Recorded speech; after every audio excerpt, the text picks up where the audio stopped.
السلام عليكم ورحمة الله وبركاته. ازيكم يا حبايبي؟ عاملين ايه؟ يا رب تكونوا بخير. نعمل النهاردة وصفة في منتهى السهولة. اول حاجة هنحتاجها مع بعض بطاطس، كمية كويسة كده من البطاطس، حوالي 4 بطاطسات بالحجم ده، تكون مش كبيرة ومش صغيرة. هنبدأ نقطعهم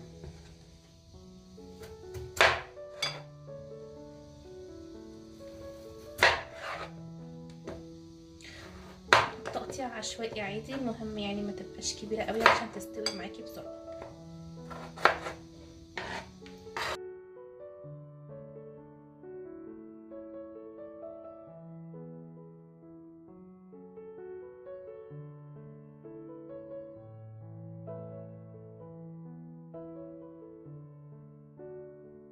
حلة فيها مية وهننزل بقى فيها شوية ننزل بيها واحدة واحدة كده بالبطاطس.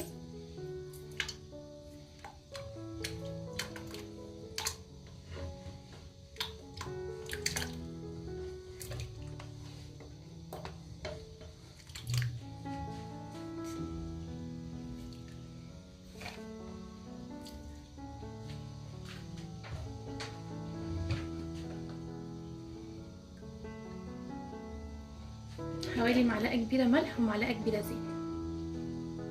ارفعها على النار بقى لحد ما تستوي خالص تماما معايا.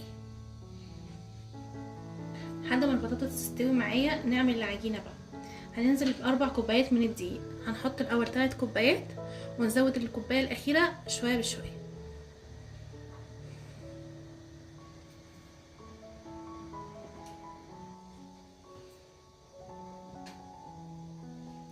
هنحط كمان معلقة صغيرة من الملح. نقلب الملح مع الدقيق كده كويس،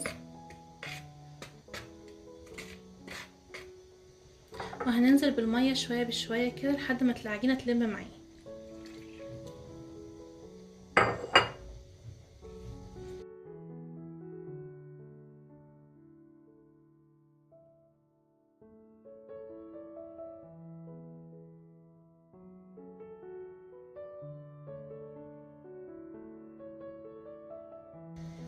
طبعا احنا هنا جه وقت ان احنا نزود الكوبايه الاخيره، لان طبعا العجينه سايله قوي زي ما انتم شايفين، محتاجه دقيق. مش هنحطها كلها برضو، هنحط نصها وبعدين نشوف.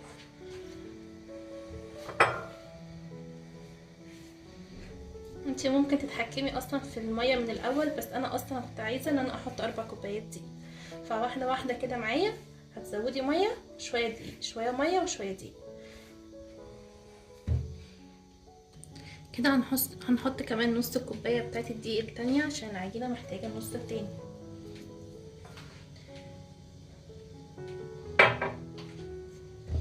تبدأي تعجني بقى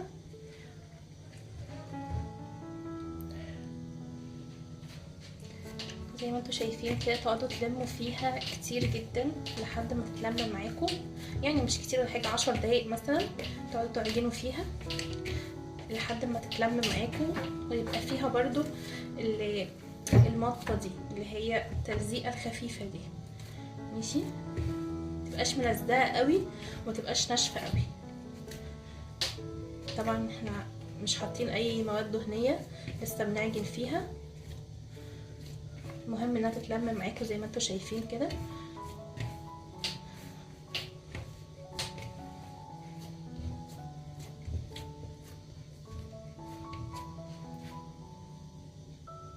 حبيتش اطول معاكم مده الفيديو. عجنتها ولمتها، ازود بقى حوالي معلقه كبيره من الزيت وابدا تاني اقلبها. طبعا الزيت هنا بيساعد ان هو ما يتخلاش تتلزق في ايدك او اي حاجه.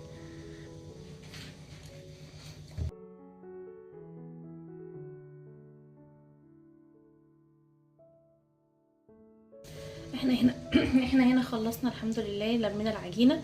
نسيبها بقى ترتاح حوالي ربع ساعه كده لحد ما البطاطس تخلص.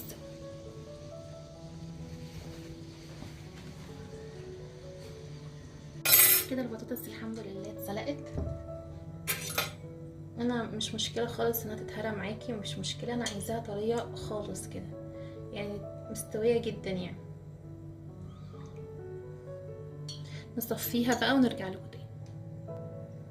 كده صفيناها بقى. نحط اي نوع جبن متاح عندك، جبنه رومي، جبنه مثلثات، جبنه فيتا، جبنه موزاريلا، اي حاجه بتدي طعم للبطاطس حطيها. جبنه شيدر برضو تحط ميكس جبن مش مشكله. انا بالنسبه لي هحط ميكس جبن، هحط جبنه رومي وجبنه شيدر وجبنه مثلثات او جبنه فيتا.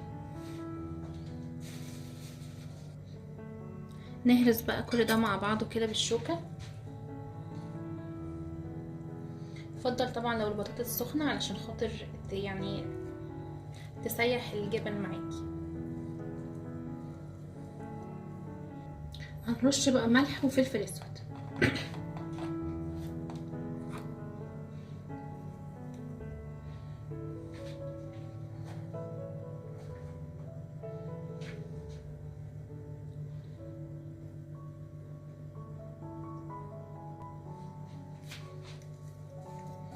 هنقلبهم مع بعض.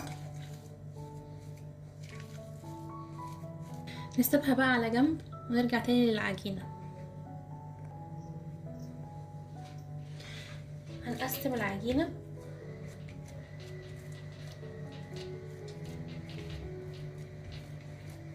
على أجزاء متساوية.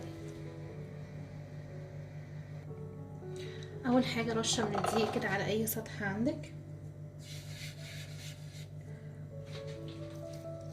بعدين تنزلي بقى بالعجينة تقسميها على كور متساوية. فرضا ده مقاس الكورة،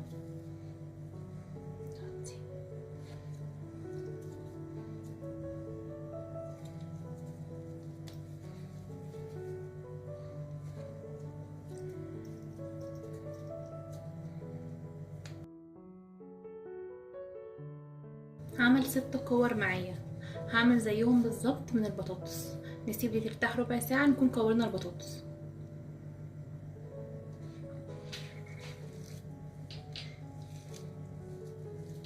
هناخد كور متساوية كده معايا برضو من البطاطس، حوالي 6 كور زي ما انتوا شايفين كده.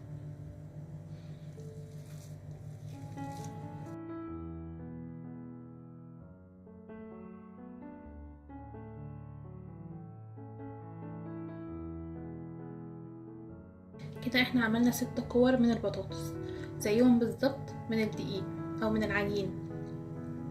الخطوة اللي جاية بعد ربع ساعة اما العجينة ترتاح هبدأ افرد بأول واحدة كورتها. هنرش رشة من الدقيق وهنبدأ بأول كرة كورناها من الدقيق او من العجين. نحط كده ونرش كمان رشة فوقيها ونبدأ نفردها.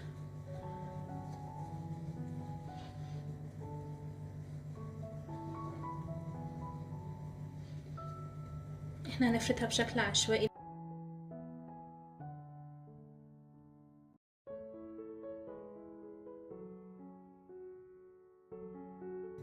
هنحط جواها بقى كرة البطاطس ونقفل عليها كويس.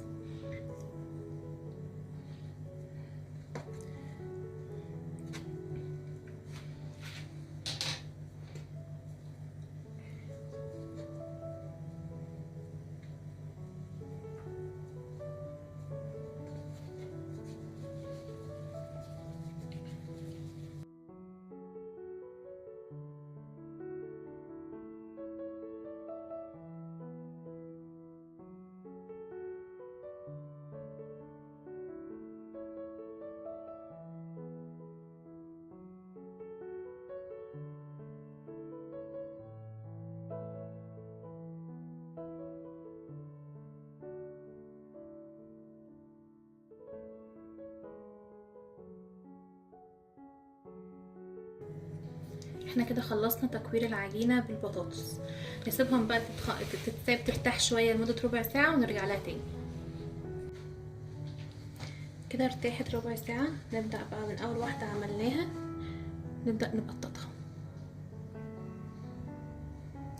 رشة من الدقيق تحت ونبدأ بقى بايدينا كده بالراحة خالص.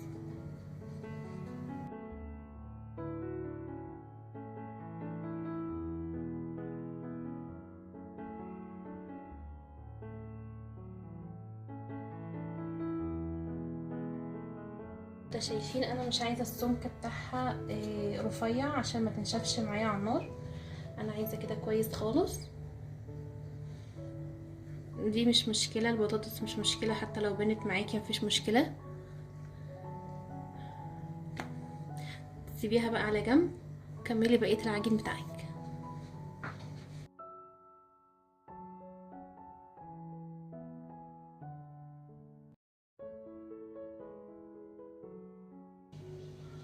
في طاسه سخنه على النار نسخنها كويس جدا، ويا ريت تكون مش لاصقه، يعني تيفال سيراميك حاجه كده.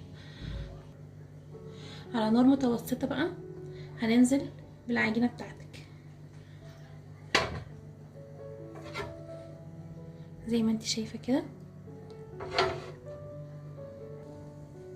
مجرد ما بتاخد لون من تحت بنقلبها على الوش التاني.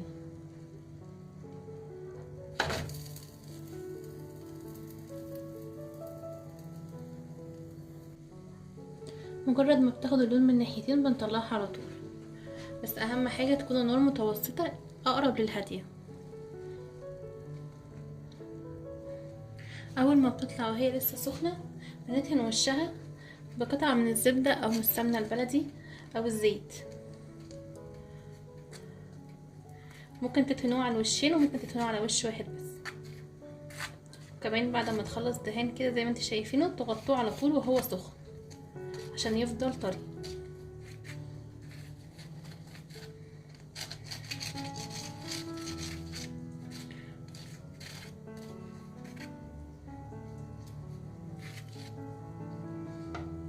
كده نغطيه 5 دقايق بس.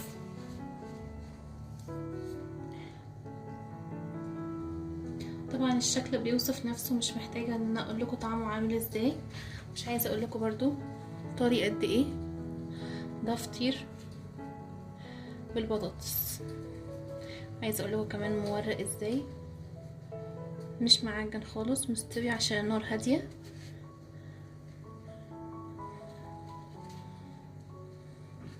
طعمه يجنن، جربوه مش هتخسروا حاجه.